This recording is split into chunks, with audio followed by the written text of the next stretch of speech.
The evening glowed with elegance and warmth as guests filled the grand hall. Laughter, clinking glasses, and soft music floated through the air. It was supposed to be a night of joy and celebration. Michael, confident yet composed, moved easily among the guests. His architecture firm had just closed a major deal, and he was there not only to celebrate but also to meet potential partners. By his side stood Grace, the woman who had quietly become the center of his world. Her presence was calm and radiant, her kindness shining through in every gesture. Across the room, Elise, Michael's ex-wife, watched them closely. Once elegant and admired, she now seemed tense and restless. She'd left Michael months earlier to marry Daniel, his former business partner, believing she'd found a better life, wealth, prestige, comfort. But seeing Michael happy with another woman ignited something dark in her. Jealousy. Regret. A bitterness she couldn't control. Everything had gone smoothly at first. Guests mingled, toasts were made, and Michael even spent a few minutes discussing sustainable architecture with a new client. Grace smiled beside him, graceful and genuine, a quiet contrast to Elise's polished but brittle charm. Then suddenly the night took a turn. Elise, visibly tipsy and overwhelmed, grabbed the microphone meant for the host. Her voice trembled with anger and alcohol. "I have something to say," she announced loudly, silencing the room. "I just learned something shocking about Michael's new love. Grace isn't who she claims to be. She's not a successful businesswoman or a high society figure. She was homeless before Michael took her in. She works for him as his assistant. Haley, his former secretary, told me everything." Gasps rippled through the crowd. People exchanged glances, some curious, some judgmental. Michael's jaw tightened. Grace stood frozen, her face pale but dignified. "I don't want this person at my wedding," Elise continued, her voice cracking. "She's dangerous. Please, someone get them out of here." For a moment, silence hung over the hall. Then Grace took a deep breath, walked up to the stage and gently took the microphone from Elise's hand. Her voice was soft but steady. "I'm leaving," she said. "But before I go, I want everyone to remember something. Whether someone is rich or poor, the most important thing is to be a decent human being. It's not right to judge people when you don't know their story. Elise, you're right, I'm not from high society. I've struggled. But I've never stolen from anyone. And I'm glad you left Michael because he and his daughter deserve better." Her words carried through the hall like a wave, quiet but powerful. Without another glance, Grace turned and walked out into the cool night air. Michael followed immediately. "Grace, wait," he called, pushing through the doors. But fate can be cruel. As Grace stepped onto the dimly lit street, headlights appeared suddenly, a truck speeding far too fast. There was a deafening screech, a scream, and then silence. Grace lay motionless on the pavement, a crimson stain spreading beneath her head. Michael fell to his knees beside her, shouting her name, his voice breaking. "Grace, please, somebody help." Guests rushed outside. The truck driver stumbled out, pale and shaking. "I didn't see her, she just walked out. I swear it wasn't my fault." The sirens arrived quickly. Paramedics worked urgently, their faces grim. Michael held Grace's hand as they lifted her into the ambulance, refusing to let go. "Please don't take her from me," he whispered, tears streaming down his face. At the hospital, doctors moved fast. Words like internal bleeding, critical, and unconscious blurred in his mind. They asked him to wait outside as they wheeled her into surgery. In the sterile hallway, Michael sat alone, his head in his hands. The weight of guilt pressed down on him. If only he hadn't brought her to that celebration. If only he had protected her. Hours passed. Finally, a doctor emerged. "She's alive," he said softly, "but she's in a coma. We've done everything we can. The rest depends on her." Michael nodded, barely able to speak. From that moment he never left her side. Day after day he sat by her bed, holding her hand, talking to her, reading to her, anything to keep her spirit tethered to the world. Sometimes he brought his little daughter Rebecca, who would leave drawings by Grace's bedside, whispering, "Please wake up soon. Daddy misses you." Outside life went on. But for Michael, time had stopped. The celebration that began with music and laughter had ended in tragedy. He didn't know if Grace would ever open her eyes again, but one thing was certain. He would wait. Days turned into weeks, yet Grace remained still in her hospital bed. The faint rhythm of the heart monitor was the only sign of life in the quiet room. Michael came every day, his eyes tired, his hope unwavering. He read books aloud, told her stories about work, and described how Rebecca was doing in school. Sometimes he just sat in silence, holding her hand, a ritual of love and repentance. Then one cloudy afternoon, a knock sounded on the door of Michael's office. He looked up, expecting a colleague, but instead an unfamiliar man stood there. The visitor was in his late 50s, tall, with silver hair and the posture of someone who carried both dignity and grief. "Mr. Lawson?" he asked politely. "My name is Richard Bennett. I was at that wedding a few weeks ago." Michael frowned slightly, unsure what to make of it. "Yes, of course. Please come in. How can I help you?" Richard hesitated, his eyes uncertain. "I know this might sound strange, but the woman you were with, Grace, she looks exactly like my daughter. The resemblance is uncanny. I thought I was seeing a ghost." Michael blinked, stunned. "Your daughter?" "Yes," Richard said, voice trembling slightly. "Her name was Nora. She passed away 5 years ago. I know this sounds impossible, but when I saw Grace, my heart nearly stopped." He took a deep breath before continuing. "Please let me explain. My wife and I were married young. We loved each other deeply, but she had health complications. We couldn't have children naturally. Adoption seemed the only way until a professor of obstetrics told us about surrogacy. We agreed. We found a kind young woman named Cora who was willing to help us. She needed the money for her sick child, and we needed the chance to be parents." Michael listened quietly, his expression shifting from confusion to sympathy. "Everything went as planned," Richard said softly. "Cora became pregnant and lived with us for a while. My wife even wore a fake belly so our friends wouldn't suspect anything. When Cora went into labor early, we were away. By the time we came back, the doctor told us the baby had been delivered safely, and that Cora had already left. He said he'd handled the payment and paperwork. We didn't ask questions. We were just happy to have our baby girl." Richard's hands trembled slightly as he spoke. "We named her Nora. She was perfect, beautiful, bright, full of life. We never doubted that she was truly ours. She went to college, played volleyball, had a big circle of friends. But then, during a summer picnic, she was bitten by a tick. The infection spread to her brain, encephalitis. She died within weeks." His voice broke on the last word. Michael could feel the man's pain, raw and unhealed. Richard wiped his eyes, trying to compose himself. "After she passed, my wife and I were never the same. And then, at that wedding, I saw her. Grace. The same face, the same smile, the same little freckle under her chin. I thought I was losing my mind." Michael exhaled slowly. "That's incredible. But Grace told me she grew up in a dysfunctional home. A drunk father, no money, no stability. She never mentioned anything like what you're describing." Richard nodded. "I know. That's why I hired a private investigator. I had to find out the truth. And what he discovered changes everything." Michael leaned forward, heart pounding. "What did he find?" Richard looked him straight in the eye. "Cora didn't give birth to just one baby. She had twins." The words hit Michael like thunder. "Twins?" "Yes. She gave one baby to us, Nora, and took the other back to her hometown. That baby was Grace. Her older son was sick, and after he died, her husband fell into drinking. They lived in poverty.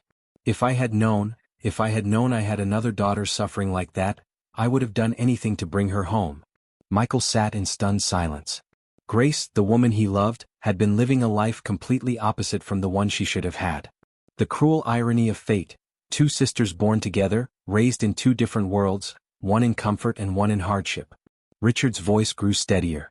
"I can't change the past, but now that I've found her, I won't lose her again. She's my daughter, Mr. Lawson. And I want to help her." Michael swallowed hard. "She's still in a coma. The doctors say her chances are slim." Richard placed a hand on his shoulder. "Then we'll fight for her together. I'll bring in the best specialists, whatever it takes. If she knows that her real father is here, waiting, hoping, maybe it will give her the strength to wake up." That night, Michael returned to the hospital with a new sense of purpose. He sat beside Grace, gently taking her hand. Her skin was cold, fragile. He leaned close, whispering softly, "Grace, can you hear me? Richard was here. He found you. He's your father, Grace. He's waiting for you to wake up. He wants to meet you to tell you everything. Please, come back to us." Tears filled his eyes as he continued, his voice breaking with emotion. "You're not alone. Your father loves you. And I love you too. More than you'll ever know." The room was silent except for the hum of machines. Then, as if guided by some unseen force, Grace's fingers twitched. Michael froze, hardly daring to breathe. Her eyelids fluttered, once, twice, before slowly opening. The monitors beeped wildly. Nurses rushed in, calling for the doctor. was a miracle. Against all odds, Grace had come back. The first thing Grace saw when she opened her eyes was a ceiling, white, sterile, humming with the faint sound of air conditioning. For a long moment she couldn't understand where she was. Everything felt distant, foggy, like she was floating between two worlds. Then a voice, warm, trembling, broke through the haze. "Grace? Can you hear me?" Michael's face came into focus beside her. His eyes were red and tired, his expression caught somewhere between disbelief and joy. She tried to speak, but no sound came out. Her throat felt dry, her lips cracked. He gently pressed a cup of water to her mouth. "It's okay," he whispered. "You're safe. You've been asleep for a long time." Tears welled in his eyes as he squeezed her hand. "Welcome back." Grace blinked slowly, trying to piece together what had happened. The last thing she remembered was the bright glare of headlights and Michael's voice shouting her name. A cold chill went through her. "The car?" she whispered hoarsely. "You were hit," Michael said softly. "But you're alive. You've been in a coma for almost 2 months." Her eyes widened. 2 months? He nodded, his voice thick. "I thought I'd lost you." A nurse entered, smiling warmly. "Well, this is quite the miracle," she said as she checked Grace's vitals. "You gave us all a scare." Over the next few days, Grace slowly regained her strength. Her body was weak, but her mind grew clearer. Every day Michael was there, feeding her soup, reading her messages, updating her on Rebecca, who'd made a "Welcome Back, Grace" card full of hearts and stick figures. But one evening, as the sun dipped below the horizon, Michael came in looking unusually tense. "There's someone here who wants to see you," he said quietly. Grace frowned. "Who?" Michael hesitated, then took a deep breath. "His name is Richard Bennett. He says, he's your father." The words hit her like a wave. "My father?" she repeated, barely audible. "Yes. He came to me a few weeks ago." "Grace, there's a lot you don't know, things about your past, about where you came from. I didn't want to overwhelm you until you were strong enough." Grace stared at him, confusion and fear flashing across her face. Her father? The only man she'd ever called Dad, was a drunk who'd spent her childhood shouting and breaking things. Could there really be another truth? "Would you like to meet him?" Michael asked gently. She hesitated for a long moment, then nodded. "Yes, I think so." Michael left the room, and moments later Richard entered. He moved slowly, his steps heavy with emotion. When he saw her, his breath caught in his throat. "Grace," he whispered. She studied him, his kind eyes, the silver hair, the faint tremor in his hands. There was something familiar about him, something that stirred deep in her memory, though she couldn't place it. "I don't know where to begin," Richard said softly, pulling up a chair beside her. "But the truth is, you were never supposed to live the life you did. You had a twin sister, Nora. We adopted her, not knowing that your birth mother, Cora, had kept you. I only found out recently, and when I saw you, I knew. I knew you were my daughter." Grace felt her chest tighten. "Nora," she whispered. "You said she was my sister?" Richard nodded, his eyes misting. "She passed away 5 years ago. But when I look at you, it's like seeing her again. You have her same eyes, her same quiet strength." Grace looked down, overwhelmed. "All those years, all that pain. And you were out there, living a completely different life. How could something like this happen?" Richard sighed, voice trembling. "Because people made mistakes, choices that shouldn't have been made. I can't change what's already done.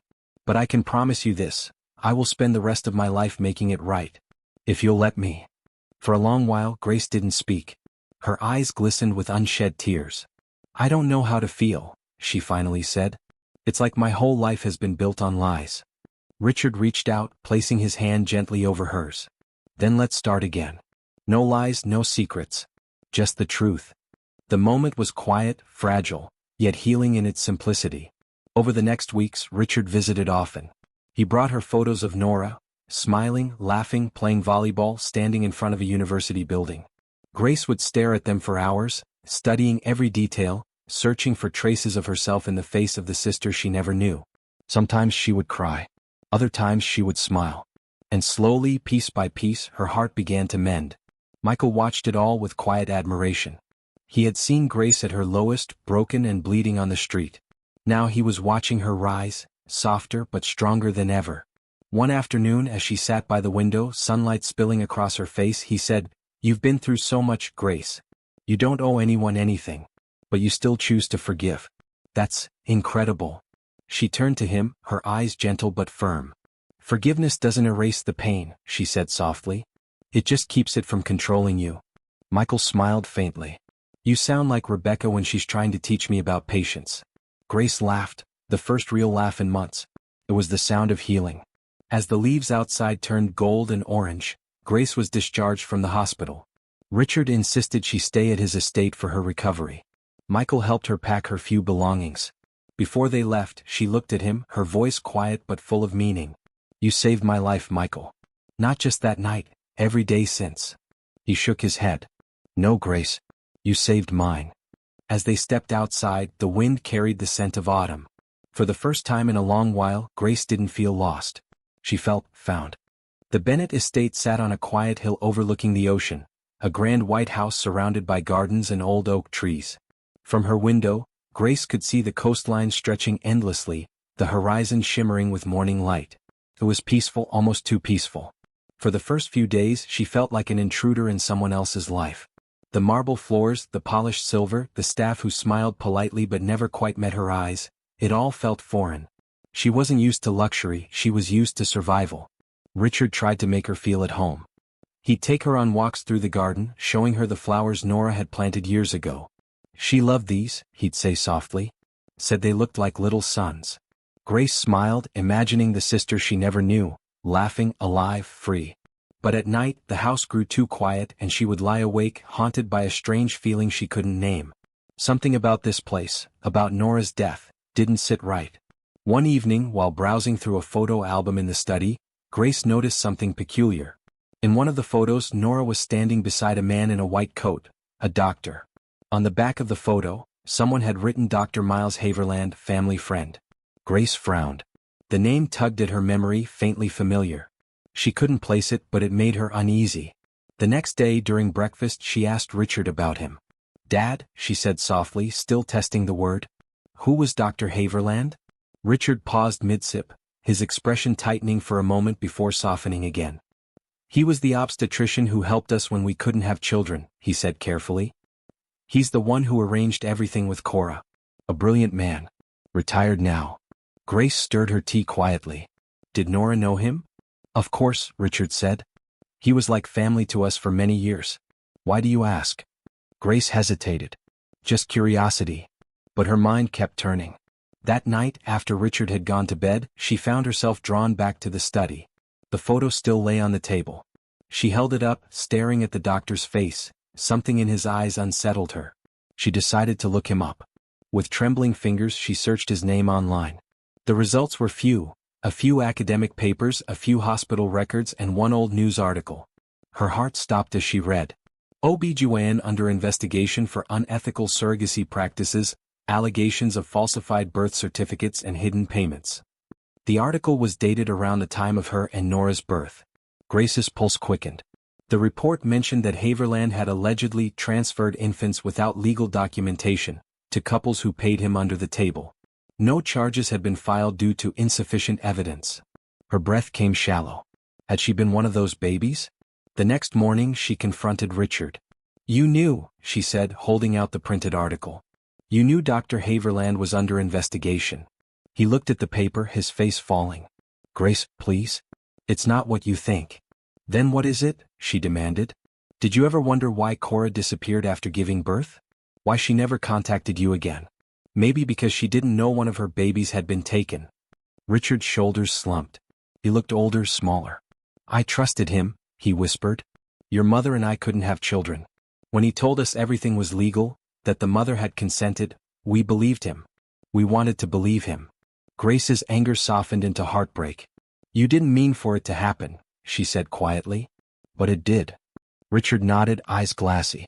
And I'll never forgive myself for it. The truth hung between them like smoke, painful, inescapable. Over the next few days, Grace felt torn between two worlds. Richard was kind, remorseful, and clearly loved her. Yet she couldn't shake the feeling that Nora's death, too, might not have been as simple as it seemed. One afternoon, while exploring the garden, she met a woman tending the roses. The woman, middle-aged with streaks of silver in her hair, smiled when she saw Grace. You must be Grace, she said warmly. I'm Martha, the housekeeper. I worked here since before you were born, well before Nora was born. Grace smiled politely. It's nice to meet you. Martha nodded. You look so much like her. Sometimes when I see you, I forget she's gone. There was a pause. Then Martha lowered her voice. You know, I was here the night Nora died. The story they told the papers, it wasn't quite true. Grace's heart skipped. What do you mean? Martha glanced toward the house, then back at her. They said she died from an infection, encephalitis. And that's true, but she'd been complaining for days. Fevers, headaches, confusion. I begged Mr. Bennett to take her to the hospital, but he said Dr. Haverland was already treating her privately. Grace frowned. Privately? Here? Martha nodded. In her room. He said hospitals would cause unnecessary attention. 2 days later, she was gone. A chill ran down Grace's spine. Did anyone investigate? Martha shook her head sadly. No. The doctor signed the death certificate. It was all handled quietly. That night, Grace couldn't sleep. The house felt colder, heavier. She stared at the old photo again, Nora beside the smiling doctor, and felt a knot tighten in her chest. Something about her sister's death didn't add up. And deep down, Grace knew she wouldn't find peace until she uncovered the truth, no matter how dark it was. As the waves crashed beyond the window, she whispered into the night. I'm going to find out what really happened to you, Nora. I promise. The next morning, Grace could barely touch her breakfast. Her mind kept circling back to what Martha had said. Dr. Miles Haverland. The trusted family doctor. The man who brought her and Nora into the world, and perhaps, the man who destroyed one of their lives. She couldn't stay still any longer. Richard had gone into town for a meeting, and the house staff were busy preparing lunch. Grace slipped out quietly, borrowing one of the estate's cars. Her heart pounded as she drove down the winding coastal road toward the city. She didn't know exactly what she was looking for, only that she had to start with him. The old Haverland clinic wasn't hard to find. It sat on the corner of a quiet street, the paint peeling from its sign. The windows were dusty and the front door hung slightly crooked. A small notice read, "Closed, doctor retired." But someone was still inside. Through the glass, Grace saw movement, a flicker of light, a shadow crossing the hallway. She hesitated only a moment before pushing the door open. It creaked loudly, echoing through the empty building. "Hello," she called softly. From the far end of the corridor, a voice answered, low and wary. "We're not open." Grace followed the sound until she saw him, an older man in a faded lab coat, sorting through boxes of medical records. His once sharp features had dulled with age, but his eyes still held a sharp, calculating glint. "Dr. Haverland?" she asked. He turned slowly, studying her. Then his expression changed, shock, confusion, maybe even fear. "My God," he whispered. "Nora?" Grace froze. "My name is Grace," she said. The doctor blinked rapidly. "Grace?" he repeated. "Yes, of course. Forgive me, you just look exactly like her." She stepped closer. "I know. Because we were twins. You delivered us both, didn't you?" A flicker of discomfort crossed his face. "That was a long time ago." Grace's voice hardened. "You took one baby and sold her to the Bennetts? You falsified the papers, didn't you?" The old man's shoulders stiffened. "You don't understand. I helped 2 families at once. Everyone got what they needed." "Everyone except Cora," Grace snapped. "Except the woman who lost her daughter without even knowing." He sighed, setting down a folder. "That woman was desperate. Her husband was dying, her son was sick. I paid her well." She agreed. Grace's hands trembled. "You paid her to take only one of her babies." Silence. She took a step closer. "And what about Nora? What really happened to her?" For the first time his gaze faltered. "That was tragic," he murmured. "But it had nothing to do with me." Grace's voice rose. "You treated her privately, didn't you? You wouldn't take her to a hospital." Haverland's jaw tightened. "She was infected, yes. I was trying to help. But she refused to rest. She kept asking questions about her birth, about Cora. She was starting to suspect the truth." Grace's breath caught. "You mean she knew?" He didn't answer. Grace stepped forward, her eyes blazing. "What did you do to her?" The doctor's voice grew cold. "Be careful what you're accusing me of, young lady. I've saved more lives than you can imagine. Sometimes the truth is best left buried." Grace clenched her fists. "You let her die, didn't you? Maybe even made sure she couldn't expose you." He turned away, his voice sharp now. "Get out of my clinic." But Grace didn't move. She noticed a small metal cabinet near the desk, half open, stuffed with patient records. Her heart began to race. She recognized a familiar name on one of the folders, Cora Williams. Before Haverland could stop her, she snatched it. "Put that back," he barked, lunging forward. Grace stumbled back, clutching the file. "This is proof," she said, her voice shaking. "Proof that you lied." Haverland's face darkened. "You don't know what you're dealing with, girl. That file doesn't belong to you." Grace backed toward the door. "It belongs to my mother." He stopped, breathing hard, his hands trembling. "If you take that, you'll destroy your father's reputation. Do you really think Richard Bennett wants the world to know how he got you?" Grace froze, the words striking deep. "Everything he built," Haverland continued, "his business, his image, it all depends on keeping this quiet. You expose me and you expose him too. Think carefully before you ruin the only family you have left." For a moment she stood there, torn between fury and fear. Then, without another word, she turned and ran. The doctor shouted after her, but she didn't stop until she was back in the car, shaking, the file clutched to her chest. When she got home, Richard was waiting in the driveway. "Where have you been?" he asked, worry lining his face. Grace hesitated, then held out the folder. "I found the man who delivered me and Nora. He's been hiding things, Dad. Things you need to see." Richard took the file, his expression darkening as he read the documents. Forged signatures, hidden payments, a falsified birth certificate. "My God," he whispered. "It's all true." Grace's eyes filled with tears. "He said if we expose him, it'll destroy you." Richard looked up at her, calm, resolute. "Then let it destroy me. I won't live another day protecting a lie." He took her hands in his. "Grace, what matters isn't the past, it's what we do now. Nora didn't die for nothing. If there's even a chance that man hurt her, we have to find out." Grace nodded slowly, her fear giving way to determination. "Then we'll find out together." Outside, thunder rolled across the horizon, and the first drops of rain splashed against the windows. For the first time Grace felt it, the shift inside her. The timid woman who once ran from pain was gone. What remained was someone stronger, steadier. Someone who would no longer be silenced. She looked out into the storm and whispered, "This ends now." The rain came down in sheets as Grace and Richard sat in silence in the car, the engine idling outside the local police station. Neither spoke for a long time. The weight of what they were about to do hung heavy between them, the kind of decision that could tear open wounds long thought healed. Finally, Richard exhaled and said softly, "Once we step inside, there's no going back." Grace met his gaze. "We've been living a lie for decades. It's time to face it." They pushed the doors open and stepped out into the storm. The gray sky mirrored the turmoil inside them. When they entered the station, a young officer at the front desk looked up in surprise. Richard introduced himself calmly but firmly, his tone carrying the authority of a man used to being heard. "We need to speak with a detective," he said. "It concerns an old case, and a doctor who's been hiding crimes for years." Within minutes, they were ushered into a small, windowless interview room. A detective named Carla Moreno joined them, mid-40s, sharp eyes, her notepad always ready. She listened as Grace laid out everything: the forged adoption, the payments, the missing twin, the death of her sister Nora. Detective Moreno's pen paused mid-sentence. "You're saying Dr. Haverland falsified birth records and illegally sold one of the twins?"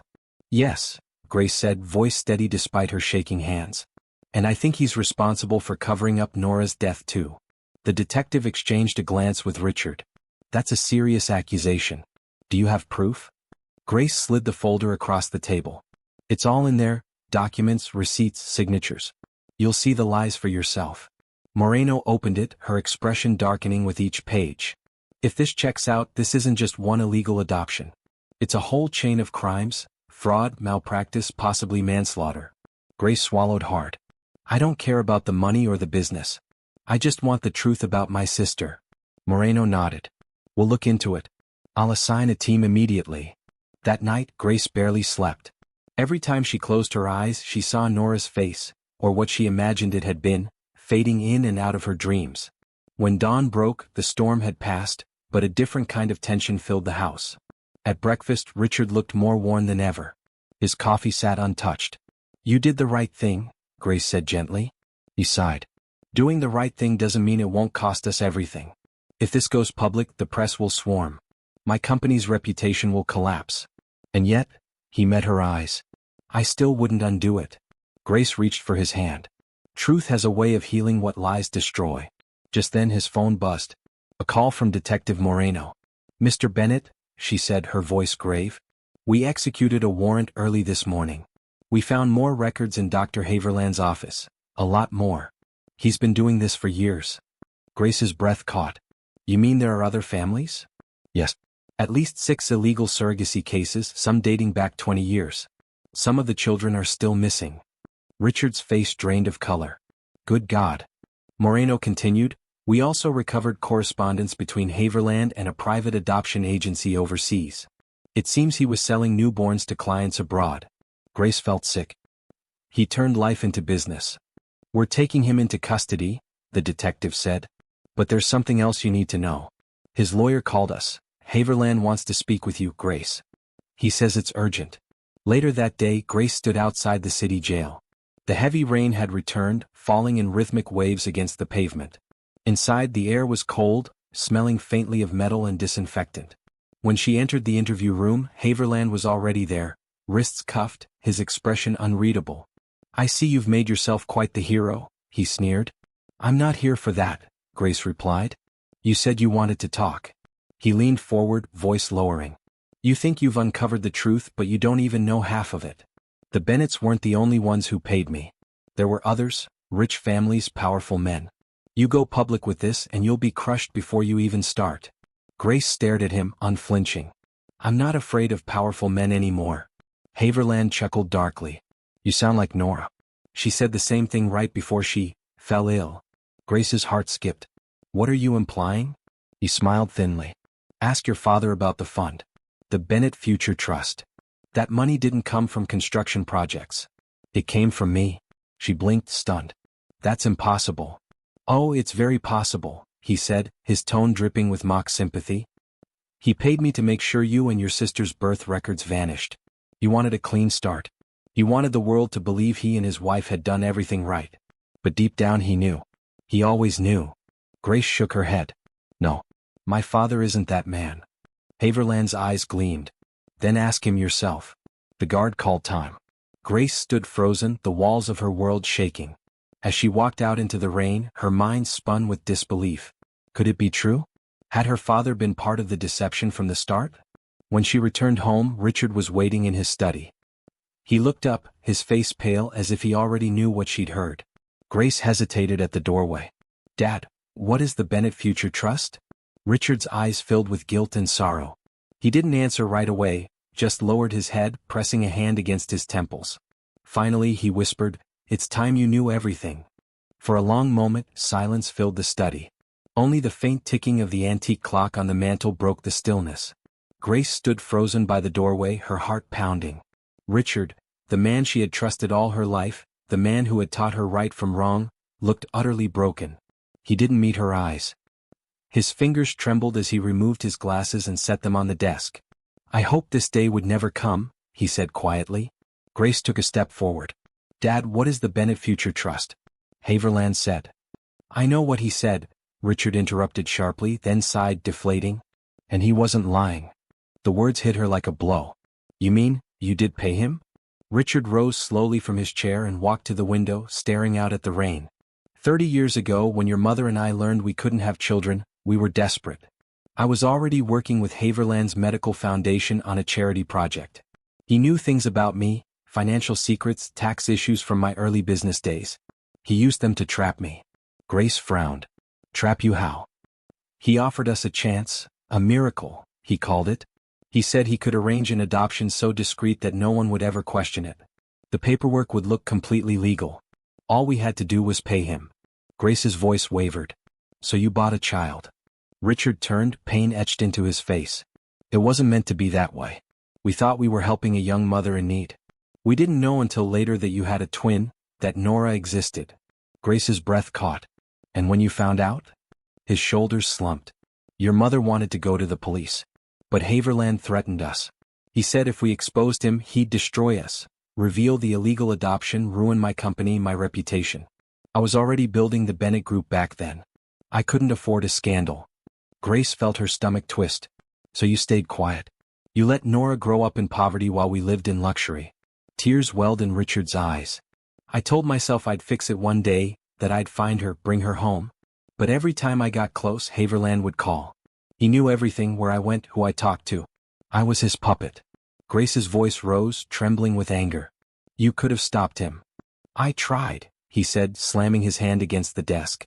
You think I didn't try? I hired investigators, I paid people to trace her. But by the time I found Nora, it was too late. She'd gotten sick. Haverland claimed he treated her, but she died before I could meet her. Grace felt the air leave her lungs. She died because of him. Richard nodded slowly. And because of me? Because I was too cowardly to face the truth. For a moment, neither spoke. The rain outside softened, turning into a steady drizzle. Grace sat down, her legs weak. Why didn't you tell me sooner? I couldn't, Richard said, voice cracking. You loved me. You saw me as a good man.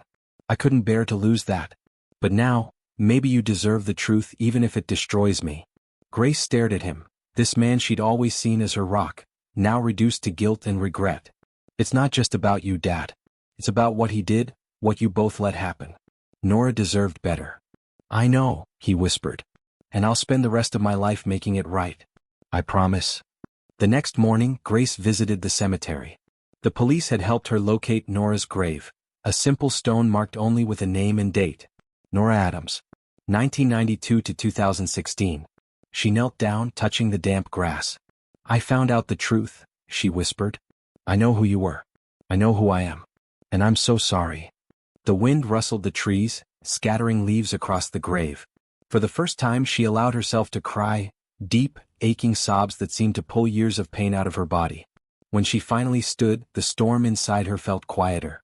She turned to leave, and saw Detective Moreno waiting by the gate. You okay? Moreno asked gently. Grace nodded. No. But I will be. The detective hesitated, then said, There's something you need to hear. We interrogated Haverland again last night. He said Nora didn't die from illness. Grace froze. What do you mean? Moreno lowered her voice.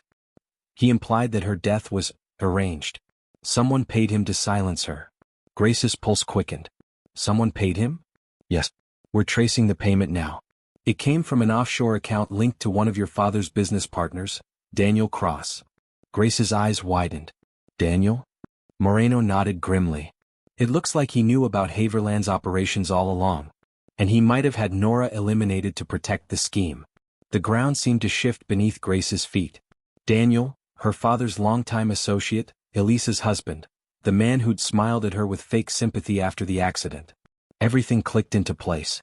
The missing files, the falsified reports, the whispered threats. Daniel had been pulling strings from the shadows. Grace clenched her fists. If he's behind this, I'll make sure he pays. Moreno's eyes met hers. Then get ready. Because taking him down won't be easy.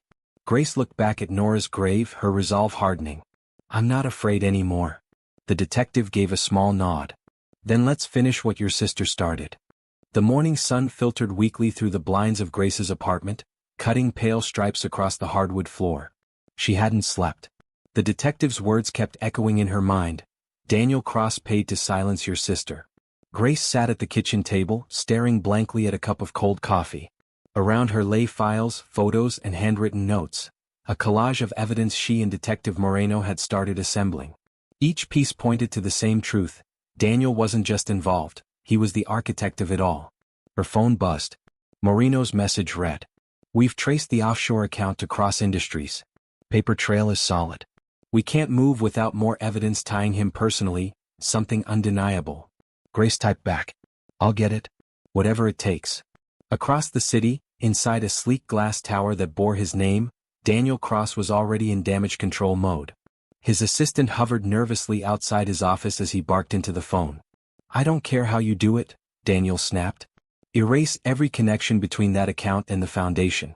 If anyone asks, it was a charitable trust, nothing more. He ended the call and rubbed his temples. Elisa's reflection appeared in the glass wall behind him. You've been on edge for weeks, she said softly. Is something wrong? Daniel forced a smile. Just business, Elise. The economy's tightening, you know how it is. But Elise wasn't convinced. She'd noticed the secret meetings, the late-night calls, the coded conversations. And lately there had been something else, guilt or maybe fear, flickering in his eyes. When she left the office, she didn't go home. Instead, she drove to the Bennett estate.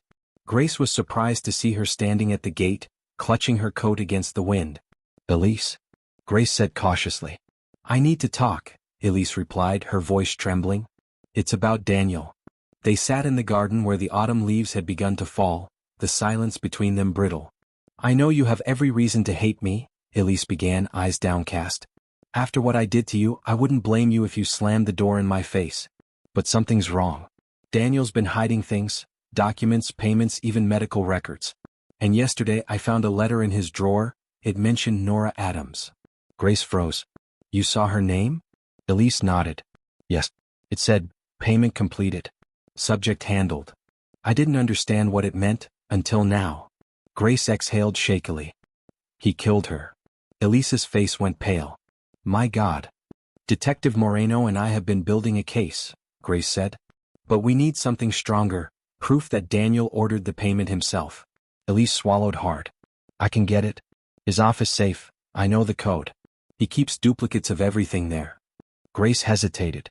That's dangerous. If he finds out. He won't, Elise interrupted. He still trusts me. I'll get what you need. For the first time in years, Grace saw something human in Elise's eyes, not arrogance or jealousy but remorse. Maybe it was too late for forgiveness but not for redemption. Be careful, Grace said quietly. If Daniel suspects anything, he won't hesitate to hurt you. That night, Elise waited until Daniel fell asleep. His breathing was deep and steady beside her. She slipped out of bed, grabbed his keycard and padded down the hallway to his study. Her hands trembled as she typed the code, 0916, their anniversary. The safe clicked open.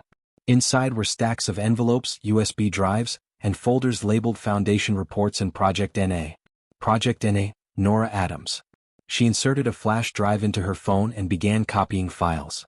As progress bars crept across the screen, she scrolled through documents, transactions, wire transfers, and one damning message chain between Daniel and Dr. Haverland. Daniel, the girl's getting curious. Handle it. Haverland, understood. Same amount as before. Daniel, double it. Make sure she disappears. Elise's hand covered her mouth. She could barely breathe. Suddenly a floorboard creaked. Elise? Daniel's voice. Her heart stopped. She yanked the flash drive free, shoved it into her pocket and turned. He stood in the doorway, eyes narrowed, the faint glow of his phone lighting his face. What are you doing? He asked quietly. Nothing. I couldn't sleep. I wanted to check. His gaze shifted to the open safe. The empty USB slot. The computer screen still glowing. Elise, he said slowly, stepping closer. What did you take? Fear surged through her. I didn't, I swear, Daniel, I just... He lunged forward, grabbing her wrist. You went through my files. Let go, she cried, struggling. He twisted her arm until she gasped in pain. You have no idea what you've done. Those files can destroy everything, not just me but you too. Tears welled in her eyes. You killed her, didn't you? You killed Nora. For a second his mask slipped. His expression hardened. I did what I had to do. She stared at him in horror. You're a monster. He shoved her away, breathing heavily. You think you can just run to the police with that flash drive? Go ahead. You'll go down with me. But Elise wasn't backing down. Maybe I will, she whispered, but at least the world will know the truth. She turned and ran. Daniel shouted after her, but she was already down the stairs, keys shaking in her hand. Outside, the rain had started again, heavy, relentless. She sped through the city, headlights cutting through the storm. The flash drive sat in the passenger seat, the truth inside it glowing faintly on her phone's screen. She dialed Grace's number. Grace, it's me, she said, breathless. I have it, the proof. I'm on my way to you. Where are you? Grace asked, panic rising in her voice. But before Elise could answer, a blinding light flashed from behind, a black SUV roaring up fast. Tires screeched. She jerked the wheel, the world spinning in chaos and rain. The call cut off. Hello? Elise? Grace shouted, but only static answered. Far away, the sound of twisting metal echoed in the storm. The night was alive with sirens and rain. Flashing red and blue lights reflected off wet asphalt as Grace's car tore through the streets, her hands white-knuckled on the wheel. Detective Moreno's voice crackled over the phone. We just got a report of a single vehicle crash on Route 19, Moreno said. Driver matches Elise Cross's description. You need to stay back, Grace, let my team handle it. But Grace didn't listen. Her heart was pounding too hard, her thoughts a storm of fear and guilt. Elise was trying to make things right. She can't die now. When she reached the scene, the world seemed to freeze. The wreckage lay scattered across the highway, twisted metal, shattered glass, smoke curling into the night sky. Rain poured down like it was trying to wash the blood from the road. Grace stumbled out of her car, shouting over the noise. Elise! Elise! Paramedics were already there, pulling open the crushed driver's door. Elise's face was pale, streaked with rain and blood. Her breathing was shallow, her body broken. Grace ran forward, but an officer stopped her. "Ma'am, you can't. She's my friend." Grace cried, tears mixing with rain. "Please let me see her." The medic nodded, stepping aside for a moment. Grace knelt beside the stretcher, her hands trembling as she touched Elise's arm. "Elise, it's me. It's Grace." Elise's eyelids fluttered. You have to take it." "Take what?" Grace whispered. Elise coughed weakly, her hand twitching toward her jacket pocket. Grace reached inside and felt something small and cold, a USB drive. "I got it," Elise breathed. "The proof. Daniel's messages, the payments, everything." Tears streamed down Grace's face. "You're going to be okay, do you hear me? We'll bring him down together." Elise gave a faint smile, her lips trembling. "Tell Michael. I'm sorry, for everything." Before Grace could answer, Elise's body went still. The monitor beside her let out a long, piercing tone. "No," Grace cried. "No, please. Stay with me." The paramedics moved in, shouting orders, performing compressions, but it was too late. Elise Cross, the woman who once tore Grace's world apart, was gone. Hours later, Grace sat in the emergency room hallway, the USB drive clutched tightly in her fist. Her clothes were soaked, her hair matted from the rain. Detective Moreno arrived, her coat dripping, her expression grim. "I'm sorry," Moreno said quietly. "She didn't make it." Grace nodded, unable to speak. She opened her hand and showed the drive. "She risked everything to get this." Moreno took it carefully. "We'll analyze it immediately. If what you said is true, this could be the smoking gun we need." Grace leaned back against the wall, staring up at the ceiling. She died trying to fix what she broke. Maybe that's the only peace she'll ever have. Moreno placed a hand on her shoulder. "And maybe it's the only thing that can finally bring Daniel down." The next morning, in a dimly lit police lab, technicians loaded the USB into a computer. Grace and Moreno watched from behind a glass partition as the files unfolded on the screen. Hundreds of emails, contracts, and voice recordings. One stood out, a recording labeled Project NA Final Agreement. Moreno hit play. Daniel's voice filled the room, smooth and confident. "Transfer the funds under the Bennett Future Trust. Make it look like a medical expense. If the girl starts talking, I want it handled quietly. No police. No witnesses." Then Haverland's voice. "Understood. You'll have confirmation once it's done." The room fell silent. Grace felt her stomach twist. "That's it. That's the proof." Moreno nodded. "We'll get a warrant by morning. With this evidence, we can arrest him and freeze his accounts." But Grace wasn't satisfied. "He needs to see what he did. He needs to face it." Moreno glanced at her. "Grace." "I'm not asking for permission," Grace said, her voice steady. "I'm going to make him admit it." That night, Daniel sat in his penthouse office, a glass of whiskey in hand. The city lights glittered below, indifferent to his crumbling world. His phone buzzed, an unknown number. He frowned and answered. "Who is this?" A familiar voice replied, calm and cold. "It's Grace." He froze. "Grace, how did you get this number?" "You should be asking yourself how long before the police get yours," she said. "I know everything, Daniel. The payments, the threats, Nora's death, all of it." His tone shifted to false composure. "You don't know what you're talking about." "Oh, I do," she said. "And so will everyone else. I have proof. Elise died for it." There was a pause. Then Daniel's voice darkened. "You don't understand the forces you're dealing with. I'm not the villain here, Grace. I did what was necessary to protect the company, to protect your father." "My father?" "Yes," he said smoothly. "You think he's innocent? He was part of this long before I was. You should ask him about the first payment he authorized. He built his empire on stolen lives." Grace's throat tightened. "You're lying." "Am I?" he murmured. "Then check the Bennett Trust logs. You'll see his signature. Every dollar went through him." Grace's breath hitched. For a moment she couldn't tell what was true anymore. Daniel continued, his voice a low threat. "You've already lost one sister. Do you really want to lose your father too? The line went dead. Grace lowered the phone, her reflection staring back at her from the dark window. She didn't know what was more terrifying, Daniel's power, or the possibility that her father's hands weren't clean after all. Outside, thunder rolled over the city, echoing like an omen. Grace whispered to herself, "I'll end this. No matter what it costs." The morning sun rose behind a veil of gray clouds, casting a muted light over the city. Grace hadn't slept. The words Daniel had spoken the night before echoed endlessly in her mind. "You should ask your father about the first payment he authorized." Her father, Richard. The man who had given her everything. The man who had saved her from a life of pain. Could he really have been part of it all? Grace sat in her apartment, the USB drive still lying on the table before her. It had exposed Daniel's corruption, but it also hinted at something deeper, something older. She opened her laptop, her fingers trembling as she searched through the files again.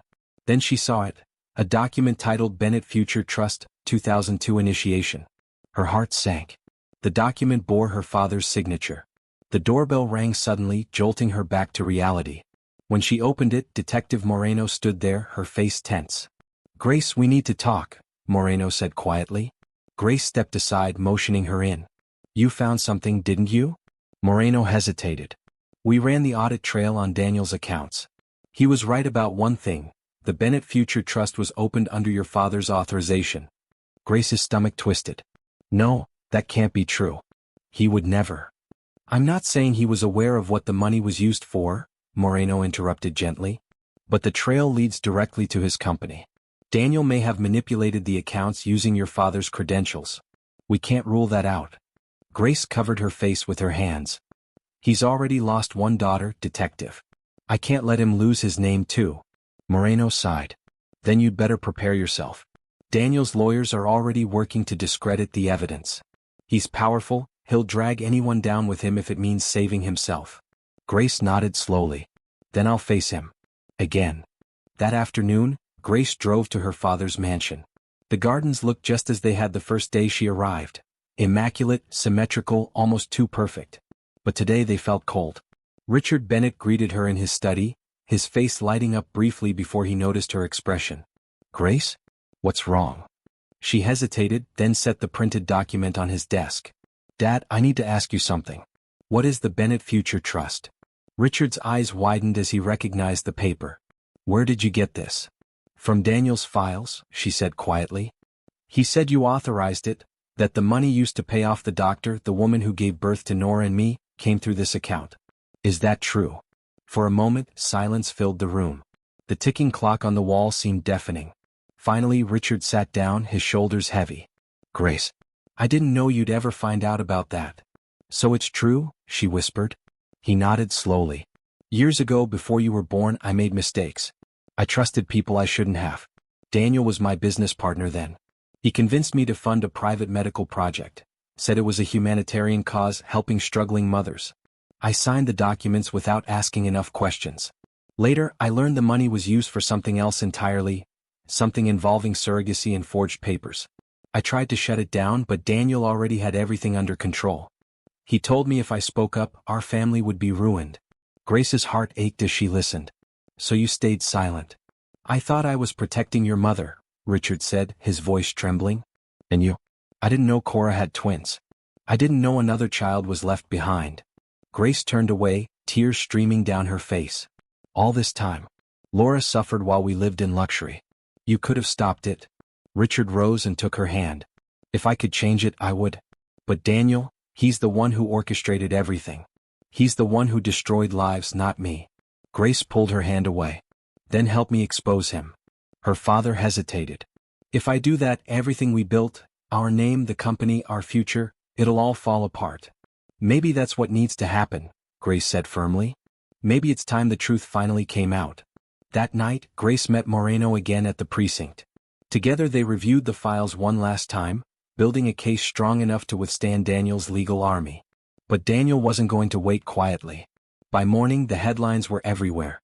Grace Bennett involved in data theft and corporate espionage. He had turned the story around, made her look like the criminal. Her phone buzzed nonstop with reporters, threats, and strangers demanding answers. Moreno slammed her hand on the table. "He's using his media connections. He wants to destroy your credibility before we even get to court. Grace exhaled shakily. Then I'll beat him at his own game. She stood up and looked out the window, the city lights flickering below. He wants to fight in public? Then that's where I'll fight. Moreno frowned. What are you planning? Grace turned back, her eyes cold with determination. A confession. On camera. Grace, that's risky. Maybe, she said. But the world deserves to hear the truth, from me, not from him. 2 nights later, Grace sat in front of a camera in her living room. The lights were dim, the atmosphere intimate and raw. She spoke with no script, no makeup, no pretense, just truth. My name is Grace Bennett, she began. For most of my life, I believed my family was built on hard work and integrity. But I was wrong. The empire my father created, and the company Daniel Cross now controls, was built on lies, on pain, and on people who were never given a voice. I was one of them. Her voice cracked as she continued. Daniel, if you're watching this, you can try to silence me. You can buy every lawyer and every judge. But you'll never erase what you did to my sister, Nora, or to Elise, who died trying to expose you. The truth will outlive you. She ended the recording and uploaded it. Within hours, it went viral. Millions watched. The tide was turning. But as Grace shut off her computer, she noticed something strange. A message flashed across her screen, an email with no sender. Read. You've gone too far, Grace. If you want your father to live, stop now. Her hands went cold. For the first time, Grace realized the real battle had just begun. The night was colder than usual, the kind of cold that crawled beneath your skin and refused to leave. Grace sat in the dark, staring at the message glowing on her laptop screen. If you want your father to live, stop now. She read it again and again. No sender. No trace. Just a single line that felt like a knife pressed against her throat. Her first instinct was disbelief. Maybe it was a bluff. But then her phone buzzed. A photo appeared on the screen. It was her father, Richard, sitting in his car outside his company's headquarters. The timestamp showed it was taken just seconds ago. Her heart stopped. Someone was watching him. Grace grabbed her keys and ran out the door. The streets blurred past as she drove, her hands shaking on the steering wheel. She tried calling her father, but there was no answer. Each unanswered ring tore a deeper hole in her chest. When she finally reached the office building, it was empty, the parking lot bathed in the yellow glow of streetlights. His car was still there. The driver's door was open. Dad. Grace called out, her voice trembling. No response. Then she saw it, a phone on the ground, the screen cracked. Her father's phone. She picked it up with trembling hands. The last call was from a blocked number. Before she could process what was happening, she heard footsteps behind her. Looking for someone? A man's voice said. Grace turned sharply.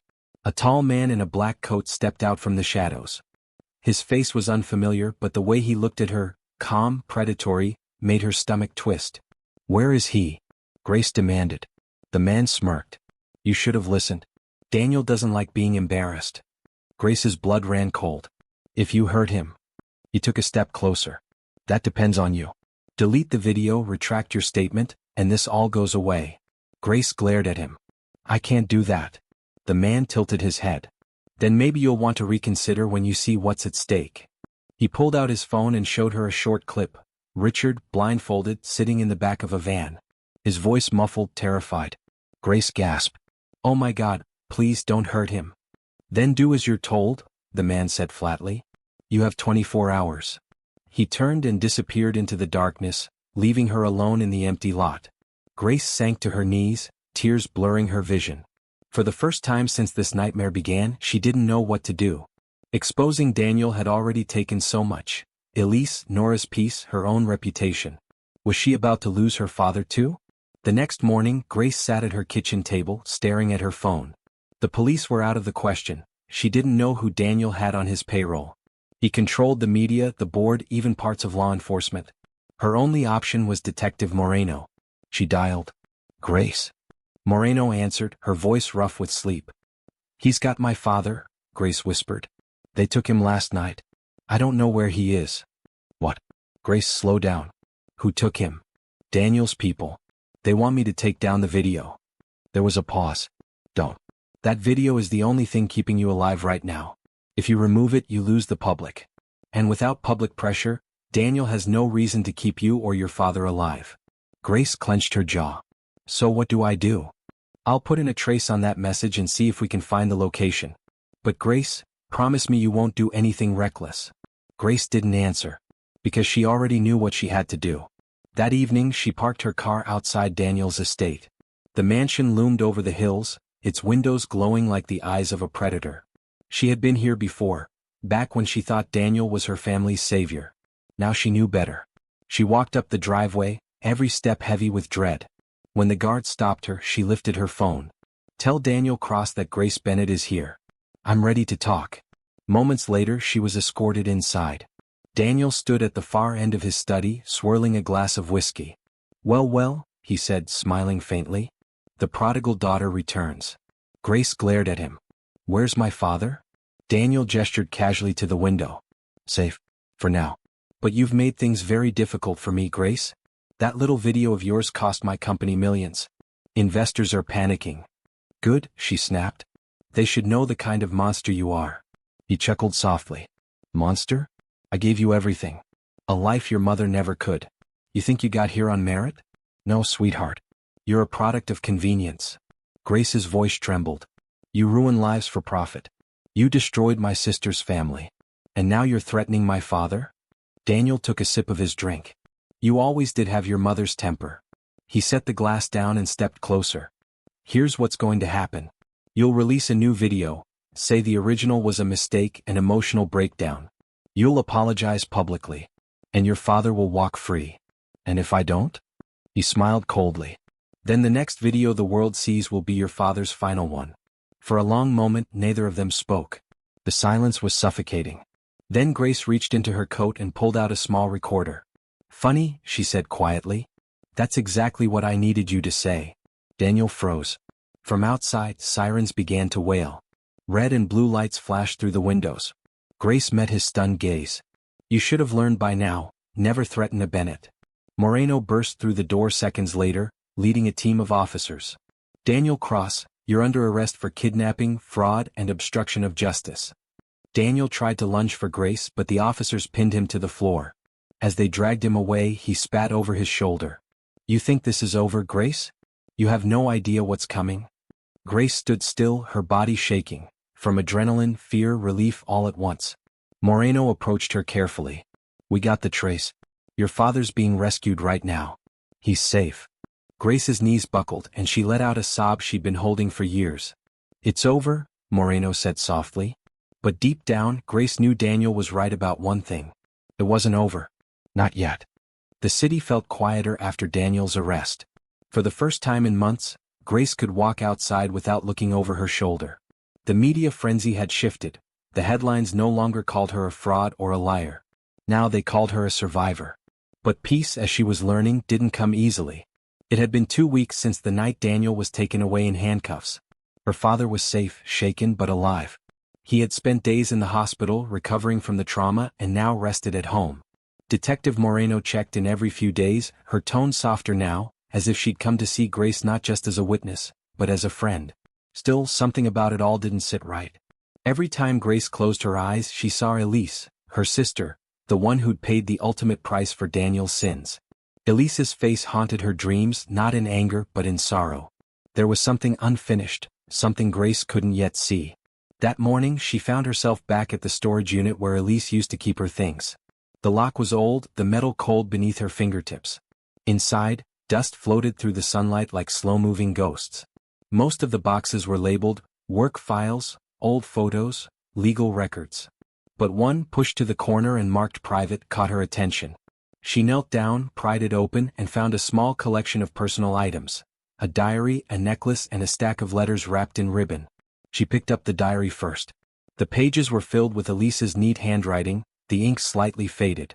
June 14th. Grace doesn't know yet. She can't. Not until I'm sure. Daniel isn't the only one hiding things. Someone else was there the night Mom died. Someone who wanted her gone. Asterisk. Grace froze. Her mother's death had always been ruled an accident, a car crash on a rainy night. Her father had never spoken about it much and she'd never questioned why. Heart pounding, she kept reading. I found hospital records, payments made to a private clinic under the Bennett Trust. But it wasn't Daniel who approved them this time. It was Richard. Grace felt her stomach twist. No, she whispered. That can't be. She turned the page. He said he was protecting Grace, but I don't believe him anymore. He knew what Daniel was doing and he let it happen. Maybe he even helped. If anything happens to me, it won't be an accident. They'll call it that, but it won't be. The words blurred as tears filled Grace's eyes. Her father had known? Or worse, had been part of it? Her phone buzzed, startling her. It was Detective Moreno. Grace, we need to talk, Moreno said urgently. Something came up in Daniel's files. Encrypted correspondence between him and your father. We just decrypted it. Grace's voice was barely a whisper. What does it say? Moreno paused. It suggests your father knew about the surrogate program. He may have even authorized the hush payments to keep it quiet after your mother found out. Grace's world tilted. You're saying he was involved? I'm saying it's complicated, Moreno said gently. But maybe it's time you asked him yourself. That evening, Grace drove to her father's house. The drive felt endless, every second weighed down by dread. When she arrived, Richard was sitting by the fireplace, a blanket over his knees. He looked older than she remembered, tired, fragile, like a man who'd spent his life running from himself. Dad, she began quietly, holding up Elise's diary. I need the truth. All of it. Richard looked at the worn leather cover, his eyes dimming. You found it. Grace's voice trembled. Did you have something to do with Mom's death? The silence stretched, thick and unbearable. Then he sighed, his voice breaking. It wasn't supposed to happen that way. Grace felt her chest tighten. What do you mean? She found out about the surrogate program, about how Daniel and I funded it. She threatened to go public. Said she couldn't live with the lie anymore. That night she called me from the car, crying. I begged her to come home, but she wouldn't. Daniel, he sent someone to stop her. I didn't know until it was too late. Tears welled in Grace's eyes. And you covered it up. I thought I was protecting you, Richard whispered. I thought if the truth came out, you'd lose everything. But I lost you anyway, didn't I? Grace stood there shaking. You let Elise die thinking you were innocent. He didn't respond. Just stared into the flames, hollow and ashamed. Grace turned to leave, her voice breaking. I spent my whole life trying to be proud of our name. But now I see, it's just another word for pain. Outside the night was calm. The stars shimmered faintly above her, distant and cold. Grace walked to her car, her heart heavy but strangely clear. Some truths shattered everything they touched, but they also freed you from the illusions you'd been living under. The next morning she posted a new video, her final one. My name is Grace Bennett.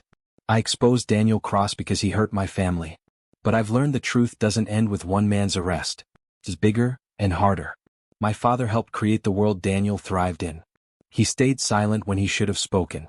And now I refuse to do the same. Her voice trembled, but she didn't stop. The past can't be erased, but it can be faced. And if my story means anything, let it mean this. Silence protects the guilty, but truth saves the broken. When she finished, she turned off the camera. No tears. No regret. Just quiet resolve. Outside, the first light of morning broke through the clouds. Grace walked out onto her balcony, the wind brushing against her face. Somewhere inside her, the pain was still there, but beneath it, something else was growing. And for the first time in her life, Grace Bennett finally felt free.